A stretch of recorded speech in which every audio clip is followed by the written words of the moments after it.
Okay, hey, well, welcome back. Today we're going to talk about empathy, and we're going to talk about how you can take empathy to the next level in your relationship. So stay tuned.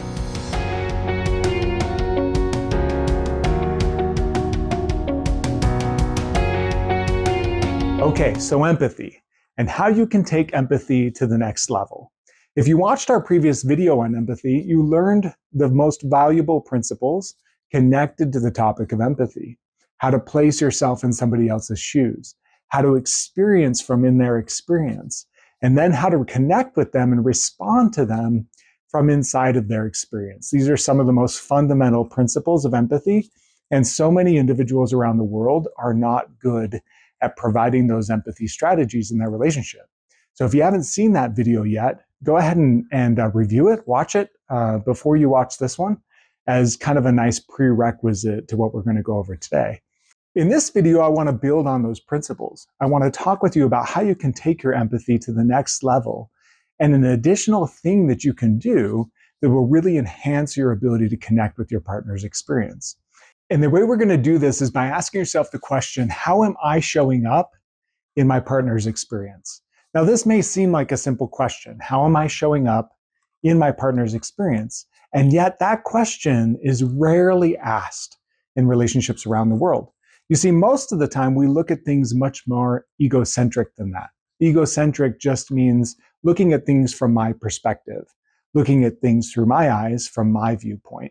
So for example, in an egocentric way in a relationship, a person would often reflect on, how is my partner doing for me? How are they showing up in my experience? What are the things that they are doing that I'm liking and appreciating? What are the things that they are doing that are frustrating me? And how could they improve my experience with them? Those are very common ways to think. In fact, usually when a person realizes that there's issues in the relationship, it's because they've identified some things in their partner that they're not pleased with. And they hope that their partner will improve those things, right? If they could just do this different, or if they could say that different, or if they could show up in this way a little different, then I would be happier, right? But something that we reflect on far less, not near as much as we should, is this question, how am I showing up in their world? What is the experience that they're having with me? You see, that question we hardly ever reflect upon.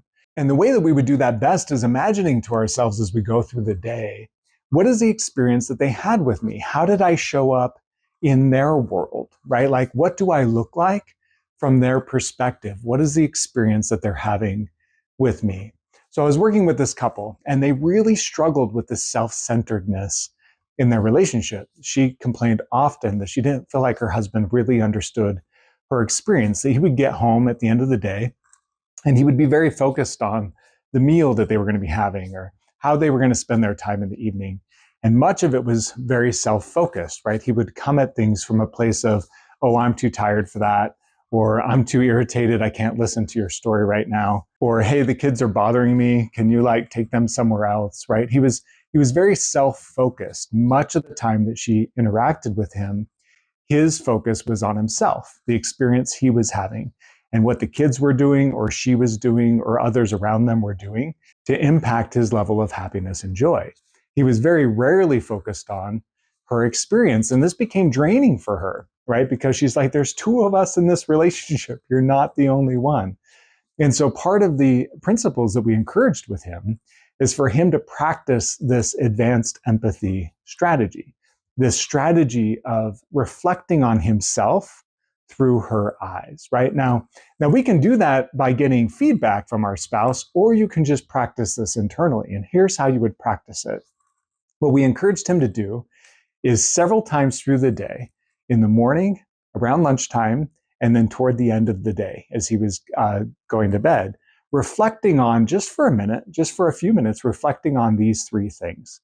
The first one, how did I show up in my wife's world today? Right? So reflecting on that question in the morning, at lunchtime, and at the end of the day. So in the morning time, right, reflecting on the getting ready in the morning process and getting himself to work. How did I do? If I look at me through my wife's eyes, what did she see? What did she experience? What did she feel?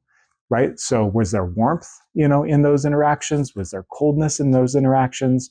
Was he stressed? Was he present?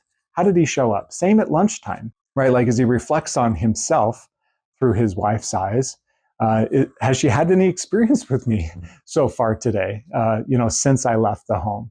Are there things that she's going through that she wishes that I would be thoughtful about? Are there things that she's going through that I could ask her questions about, that I could be sensitive to, that I could support her with, right? Him asking himself that during the day allows him to reflect on how he's showing up in her world. And then, of course, at the end of the day, before he goes to bed, reflecting on the whole day. How did I do as a whole today? How did I show up in her world today? And to make some notes about that so that he could share those in our appointments. So that's the first principle, right? Like asking yourself, how did I show up in their world? The second thing that a person can do then to enhance this process is to make goals around what they've identified. So as you're doing this kind of self-reflective exercise, you're going to identify a few things that you can do a little bit differently. And that's number two, right? Looking at how can I then improve on these things that I'm noticing as I reflect more through my spouse's eyes. So some of the big things that he noticed was that he's not very good at keeping track of what's going on in her world. As he would do this reflective exercise, step one, he would notice that there's much more going on for her in categories of stress and overwhelm and difficulty that he just didn't have on his radar because he's so focused on what's going on in his day. So when it came to principle number two, setting some goals for himself, he was able to identify certain things that he can do to just show up in more supportive ways. To offer to take care of dinner, for example, or to offer to pick up something at the cleaners on the way home, to offer to take one of their children to a doctor's appointment when he had more flexibility in his schedule than he imagined that she would, right? These simple things as he goes through his week were only made possible by him doing step one, reflecting upon the experience his spouse was having with him, so that step two, he could set some goals around that and show up a little bit more focused on her experience through the week. Which brings us to step three, which is him asking her periodically, how am I doing in your world? You see, as he seeks feedback from her periodically about how he's doing, he's able to assess from her perspective those areas that he's doing well and those areas that he can improve. That way, he's not just left to his own insights and his own awareness, but he's able to lean on her direct feedback as well on how he's doing, right? So she would often say to him, oh my gosh, you have no idea how grateful I am that you're thinking about me more often. I can tell because you're offering to do these small and simple things that are so helpful to me, but I feel like they just were never on your radar before. And I just feel so loved by them, right? And that feedback to him caused him to feel so joyous. It caused him to feel excited that he was being successful, and it motivated him to do more. She was also able to share, I can see that you're trying to show up in this area more, specifically to picking up things from the cleaners on the way home. I can see that you're doing that more, and I'm really grateful for it, don't get me wrong. But what would actually be more helpful is if you spent more of the time helping take the kids to their activities. That's the thing that's just really hard for me to do. And it would be so helpful if you could show up in that way a little bit more. I can grab the stuff from the cleaners that's on my way to the grocery store anyway, and I go there often. But taking kids to the events, that's the thing that really helps me the most. And so it helped refine the things that he was already picking up on in his own self-reflection and in his goal setting that would allow him to improve even more, refine kind of this empathy process even more by seeking her feedback and taking her feedback.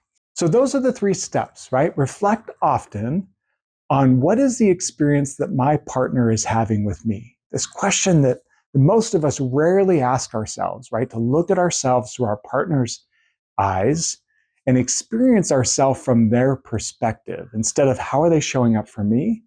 What do I look like in their world, right? What is the experience they're having with me? That's number one. Reflect on that often.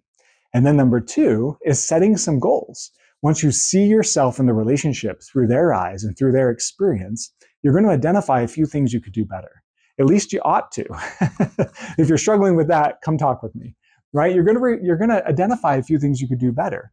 So set some goals around that, some daily and weekly goals that you can implement that will help you show up in more empathetic ways in your relationship.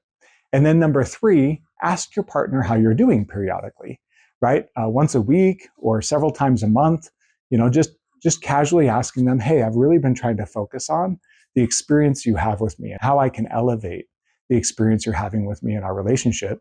And I just wondered your feedback. Are you noticing some of those efforts that I'm putting in? Are there things that you would suggest I could do a little different? Now, here's a secret. If you get really good at this and you're consistent with it for several months, generally, right? Generally, what happens is your partner will start to become more thoughtful and more empathetic of you. This breeds kind of a selfless focus in the relationship, this type of empathy strategy. So if you're feeling like that this effort is one-sided in the beginning, just hold on a little while. I wouldn't be surprised if after several months, you start to notice that your partner's doing the same thing. You're noticing a little bit more reflection on their part, looking at themselves, a little bit more empathy from them, a little bit more consideration from them, a little bit more warmth and nurture from them.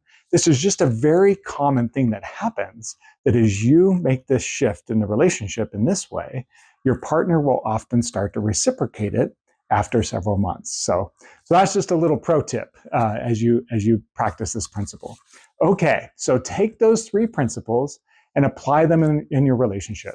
Reflect on the experience your partner's having with you often, and then set some goals to improve the experience that they have with you. And then look for feedback periodically. Ask them periodically in the relationship how you're doing, and if there's anything that you could refine a little bit different. That's how you can master empathy in your relationship. You can take empathy principles to the next level and enjoy one of those relationships that's beyond the average in the world. As always, I'm so grateful to be with you. Thank you so much for taking the time to join us today, and I look forward to being with you again soon. Take care.